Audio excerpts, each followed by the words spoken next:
kami dari kelompok pertama ingin mempresentasikan hasil diskusi kami tentang consumer motivation. Oke, anggota kami terdiri dari 5 anggota dengan nama yang ada di layar.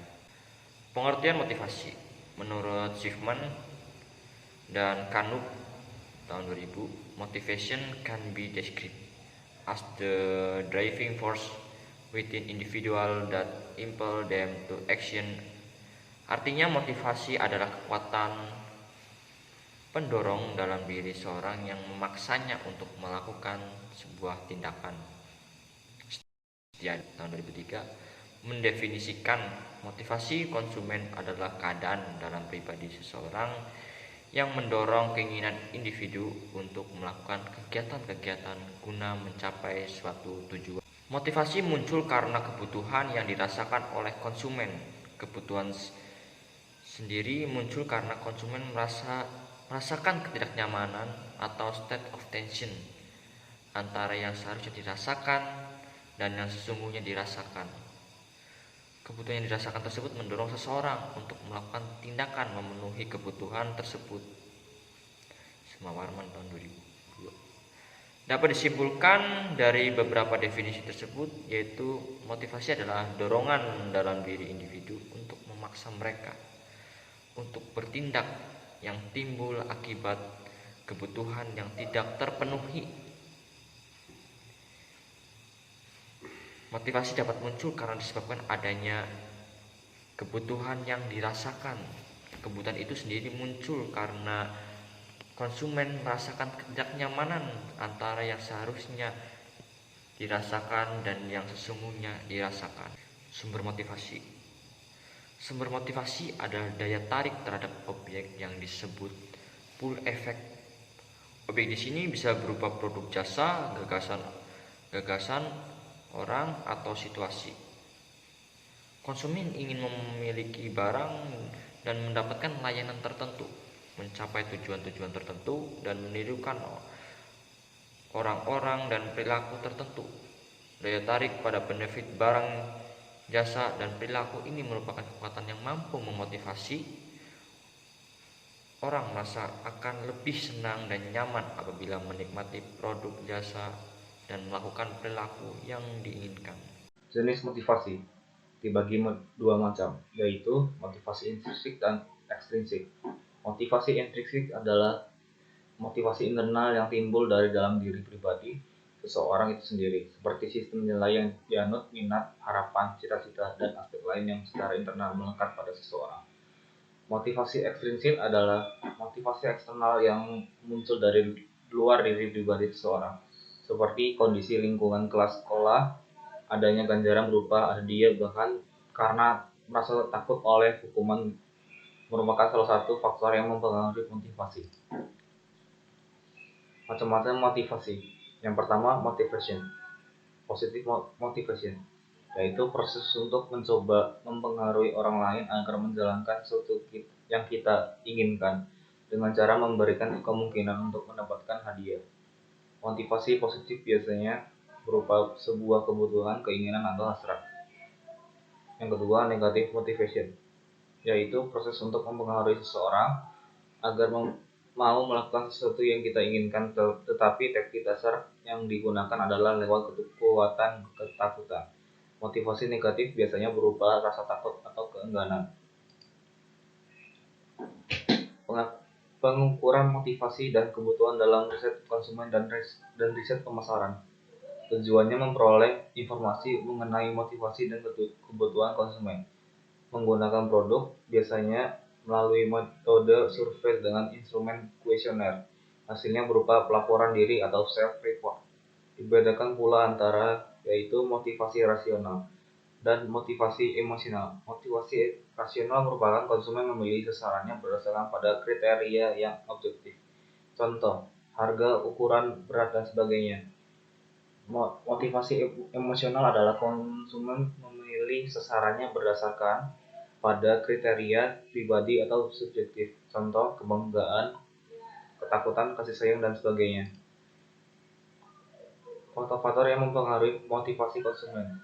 Menurut Angel, Blackwell, dan Minier tahun 1964, faktor yang mempengaruhi motivasi konsumen terhadap keputusan pembelian meliputi produk adalah segala sesuatu yang dapat ditawarkan oleh, digunakan, atau dikonsumsi.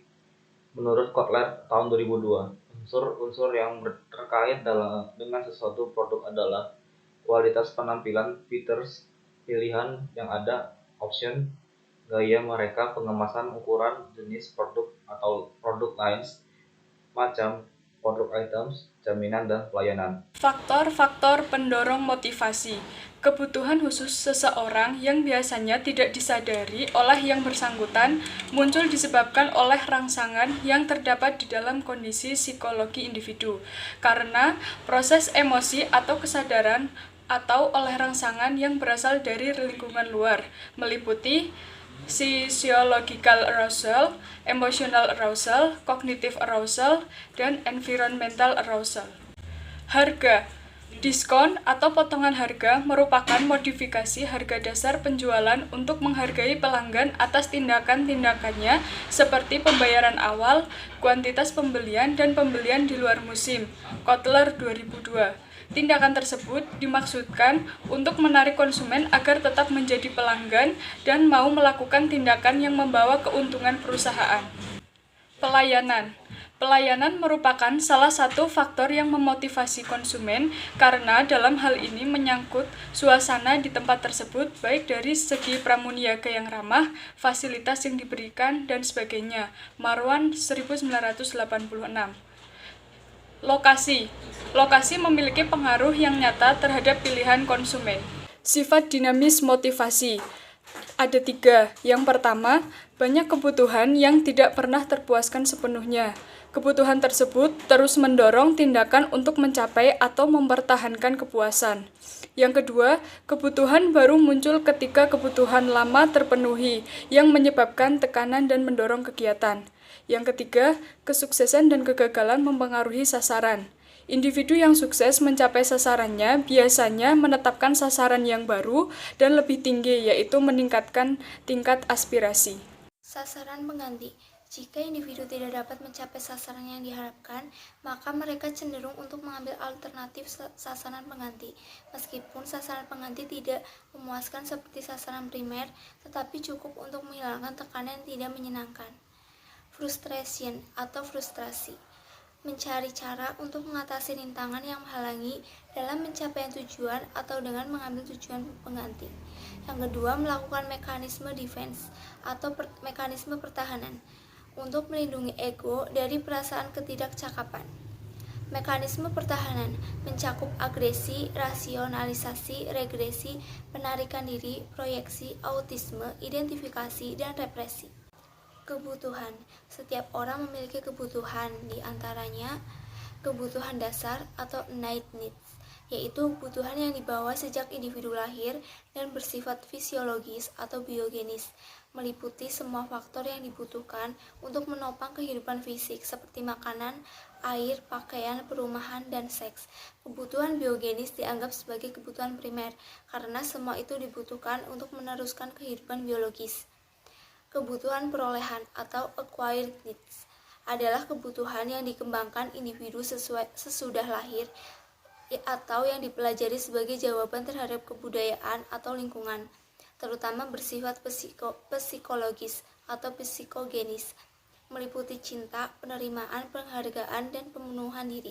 Kebutuhan perolehan biasa dianggap sebagai kebutuhan sekunder. Sasaran adalah hasil yang diingini atas dasar nilai-nilai pribadi dan memilih sarana atau perilaku yang dipercaya dapat membantu mencapai sasaran yang diinginkan. Pemilihan tujuan oleh seorang individu tergantung pada pengalaman pribadi mereka, kapasitas fisik, norma-norma dan nilai-nilai budaya yang berlaku, dan tujuan yang bisa diakses pada lingkungan fisik dan sosial. Tujuan juga dihubungkan dengan bentuk perilaku konsumen negatif. Keterkaitan antara kebutuhan dan sasaran. Kebutuhan dan sasaran saling tergantung, tidak ada yang bisa eksis tanpa lainnya. Tetapi kesadaran orang terhadap sasarannya sering tidak sebesar kesadaran orang itu terhadap kebutuhannya. Misalnya, seorang mahasiswa tidak menyadari kebutuhannya akan prestasi, tetapi ia mungkin berjuang untuk mendapatkan nilai A. Yang selanjutnya yaitu jenis dan sistem kebutuhan. Yang pertama yaitu kebutuhan fisiologis atau makanan, air, udara, tempat tinggal, dan hubungan seksual. Yang kedua yaitu kebutuhan akan keamanan dan kenyamanan atau perlindungan aturan, stabilitas, dan ketertiban. Yang ketiga yaitu kebutuhan sosial atau kasih sayang, persahabatan, dan pemilikan. Yang keempat yaitu kebutuhan ego atau martabat, status, dan harga diri. Yang terakhir yaitu kesadaran diri atau pemenuhan diri. Lalu teori hierarki kebutuhan Maslow menjelaskan 5 tingkat hierarki kebutuhan manusia yang utama. Kebutuhan pada urutan yang tinggi menjadi kekuatan penggerak di belakang perilaku manusia. Jika kebutuhan tingkat yang lebih rendah telah terpuaskan. Pada dasarnya teori ini mengatakan bahwa ketidakpuasan akan memotivasi. Hierarki kebutuhan sering digunakan sebagai dasar segmentasi pasar, yaitu daya tarik iklan khusus yang membidik satu atau lebih tingkat kebutuhan segmen. 3 kelompok kebutuhan. Yang pertama yaitu power atau kekuasaan. Kebutuhan ini berkaitan dengan keinginan individu untuk mengembalikan lingkungannya, termasuk juga kebutuhan untuk mengendalikan orang lain dan berbagai objek. Yang kedua yaitu affiliation. Kebutuhan ini berkaitan dengan perilaku yang sangat dipengaruhi oleh keinginan untuk memperoleh persahabatan, penerimaan, dan untuk menjadi bagian masyarakat. Kebutuhan ini cenderung tergantung secara sosial kepada orang lain. Yang ketiga yaitu achievement atau pencapaian prestasi. Kebutuhan ini berkaitan dengan kebutuhan egoistis maupun kebutuhan aktualisasi diri. Orang yang memiliki kebutuhan prestasi yang tinggi lebih menyukai keadaan yang memungkinkan mereka dapat mengambil tanggung jawab pribadi untuk menemukan pemecahan masalahnya. Yang terakhir yaitu daftar pustaka. Bisa dilihat dalam link. Terima kasih, sekian dari kelompok kami. Mohon maaf, wabillahi taufik wal hidayah. Wassalamualaikum warahmatullahi wabarakatuh.